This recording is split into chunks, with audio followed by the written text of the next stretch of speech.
കണ്ണൂർ ആറിലത്തെ വീടുകൾക്ക് മുകളിലെ സർക്കാർ ബോർഡുകൾ കഴിഞ്ഞ ദിവസം മോട്ടോർ സൈക്കിൾ ഡയറി നടത്തിയ യാത്രയിൽ കാട്ടിത്തന്നതാണ്. നിങ്ങൾ മറന്നിട്ടുണ്ടാവില്ല അല്ലേ? ആ ബോർഡുകൾ വയ്ക്കുമ്പോൾ അവർക്കുണ്ടാവുന്ന മാനസിക ബുദ്ധിമുട്ട്, അവരുടെ അഭിമാനക്ഷേതമൊക്കെ ഒന്ന് ഓർത്തു നോക്കൂ.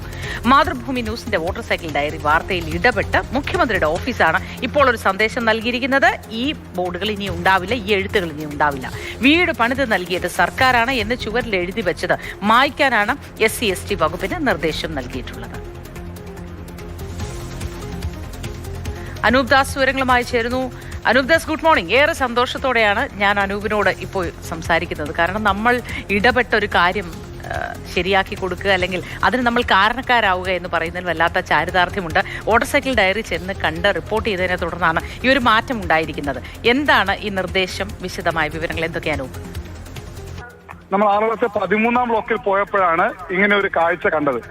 അപ്പോൾ അത് നമ്മൾ റിപ്പോർട്ട് ചെയ്തു. കാരണം ആത്മാഭിമാനത്തോടെ ജീവിക്കുന്ന ആളുകൾക്ക് അല്ലെങ്കിൽ മനുഷ്യരുടെ വീടിന് മുകളിൽ ഇങ്ങനെ എഴുതി വെക്കുന്നത് മോശമാണ് എന്ന് മുഖ്യമന്ത്രി തന്നെ പറഞ്ഞ ഒരു സംസ്ഥാനമാണ്. ആ സംസ്ഥാനത്താണ് സംസ്ഥാന സർക്കാരിന്റെ പദ്ധതിയിൽ കൊടുത്ത വീടുകളിൽ ഇങ്ങനെ കണ്ടത്. എന്തായാലും നമ്മളിത് കണ്ട് റിപ്പോർട്ട് ചെയ്ത് കഴിഞ്ഞ് ഇപ്പോൾ മുഖ്യമന്ത്രിയുടെ ഓഫീസിൽ നിന്ന് നൽകിയിട്ടുള്ള നിർദ്ദേശം, SC/ST വകുപ്പിന് നൽകിയിട്ടുള്ള നിർദ്ദേശം ഈ ബോർഡുകൾ എത്രയും പെട്ടെന്ന് മായ്ക്കണം എന്നുള്ളതാണ്. മാത്രവുമല്ല, കേരളത്തിൽ മറ്റെവിടെയെങ്കിലും സമാനമായ ബോർഡുകൾ ഉണ്ടെങ്കിൽ ആ ബോർഡുകളും മായ്ച്ച് ഉടനടി റിപ്പോർട്ട് നൽകണം എന്നുള്ളതാണ്. എന്തായാലും ആറളത്ത് ജീവിക്കുന്നത് ആദിവാസി മനുഷ്യരാണ് മഹാഭൂരിപക്ഷവും.